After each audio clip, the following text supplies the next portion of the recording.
Uh, in this channel, my overall thinking process, I believe I should focus a lot on strategy myself, and I should encourage other people to focus more on strategy and the way how they should think about different aspects of their lives, especially when it comes to business.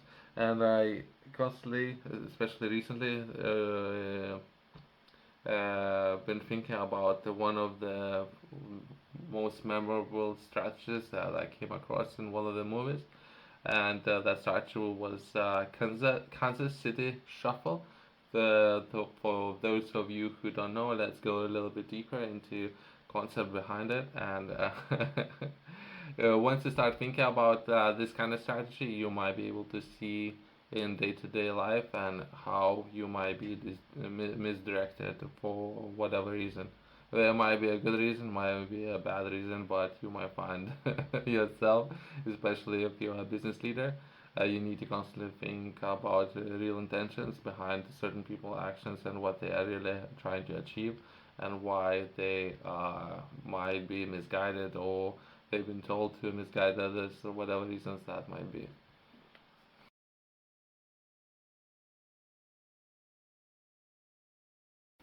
Overall, I believe the first time myself and perhaps you have seen this strategy. If not, perhaps it's worth taking a look at. Kansas City Shuffle. There was a movie called Lucky Number Seven, which popularized this term. In the film, the main character, Slevin, finds himself in a particular situation. He owes money to two powerful crime bosses. The boss and the rabbit. The boss wants Slevin to kill the rabbit's son in relation for a previous crime, and the rabbit wants Slevin to kill the boss' son for the same reason. And Slevin is caught in the middle.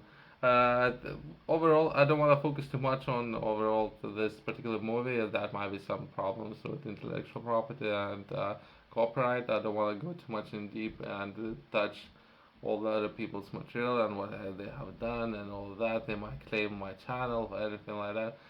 So I'll use completely different scenarios, and I'll try to stay away from music if I can. If I have to just stay away from all copyright material, basically, especially if I'm be quoting some of the articles and all of that. So overall, the movie, I believe it's a great movie, worth watching, but I don't want to get in trouble with copyright. Let's take a look at different Kansas City Shuffle, and let's take a look at different scenario. Imagine you are playing cards, and you with anyone, it could be your friends, and you want to win without your friends suspecting what is your strategy and what you are trying to do.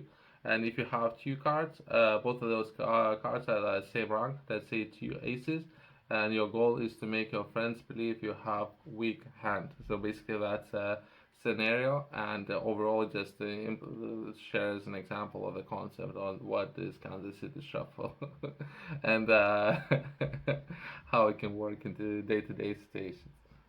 Overall, how it would all scenario and the way how it's gonna unfold. We're gonna focus on Kansas City Shuffle, right? And we're gonna have 5 steps: initial perception, misdirection, deception, reveal, and surprising victory. So there's gonna be 5 steps, right? So either you are playing American football, either you perhaps in the business world and you're not looking to show all of your cards that you have on the table. Perhaps there's different ways how you can approach this. But overall, that's a strategy, and a lot of people, business people, or different countries even, they're using these strategies, and for some reason, people cannot discuss that. There's a lot of misdirection. It's just overall for myself, looking from, I guess, from a backseat.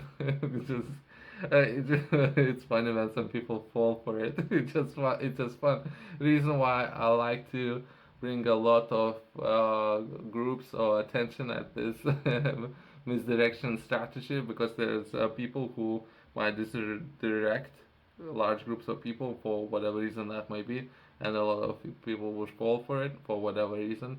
If you fall for it, I don't know, so who can you blame? So,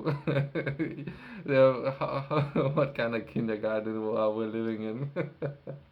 Let's break it down full process. That will be 5 steps, and what this Kansas City Shuffle is all about.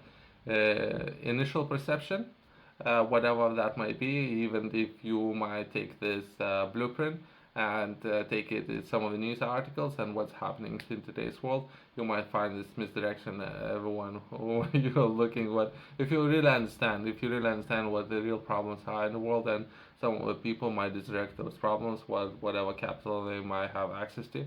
If they have access to buy some of those newspapers, they might just try to misdirect large groups of people to get from one problem into another problem. It just, I don't know if it can, we might do it, right? So initial perception. At the beginning of the game, you act disinterested and hesitant, making your friends believe you have a poor hand. Your sight, frown, and occasionally fold without showing your cards. So you start with initial perception. So your perception is you cannot show all your cards, right? So whatever you might have, you just so that's step one. Step two, let's take a look at misdirection. You carefully play the two aces conservatively, not raising the bets too high when you have a strong hand. You even deliberately lose some hands with weaker cards to reinforce the perception that you are not doing well. That's step two. So well, you focus on misdirection. And sometimes when you do a misdirection and some people might fall for it, it's just fun. Overall, it's fun.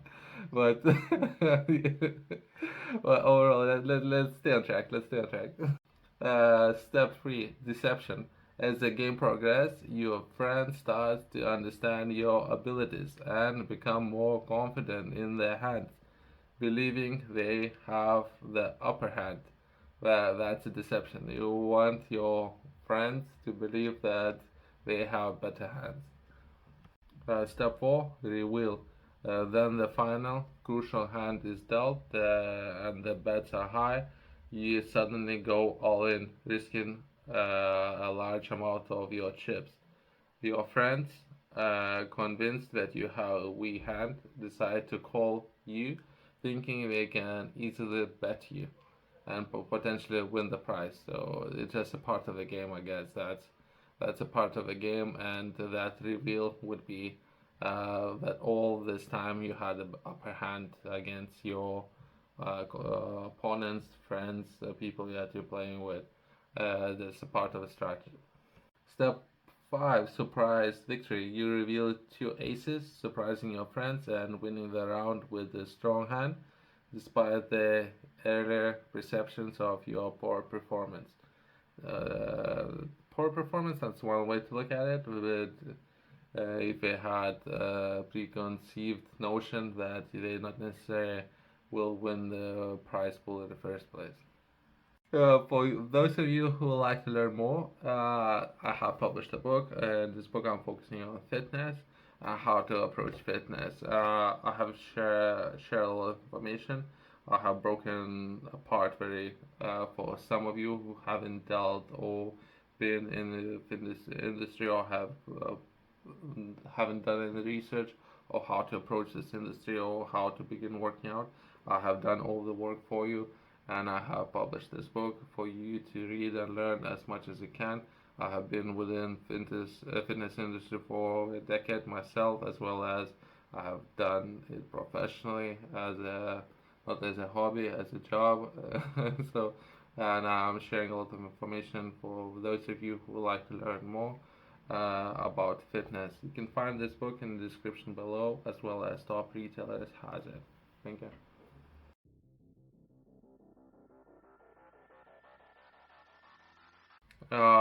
Overall, this video is just an example. It's a very simple example, very basic example. For most of you, you might know this example, and then people do that on a daily basis. It just, especially with misdirection, and so many people might fall for it. It might be worth mentioning, I guess, and bringing a lot of people attention of what's really happening. Kansas City Shuffle involves creating a false perception and misdirection your opponents to believe you have a weak hand when in reality you have a strong one. The element of surprise and unexpected action catches them off guard, allowing you to win the game. Again, it's essential to note that Kansas City Shuffle is often used in storytelling and fictional context to describe clever strategies involved in misdirecting and manipulating your opponent. It's just part of the tools and in the tool belt, whatever you might be interested in using, especially currently with information. And what's really important, it's down to, I guess, to people listening and taking in information and taking a look perhaps where else would you start if not at education, right?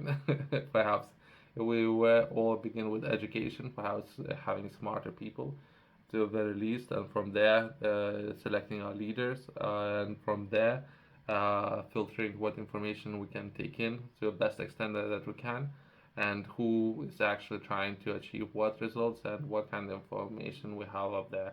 So perhaps that overall process. Step one, step two, education, leaders, and perhaps filters, right? Necessary filters, perhaps based on the track record of the particular organizations who should represent their own interest, our interest, special interest, just to name the few.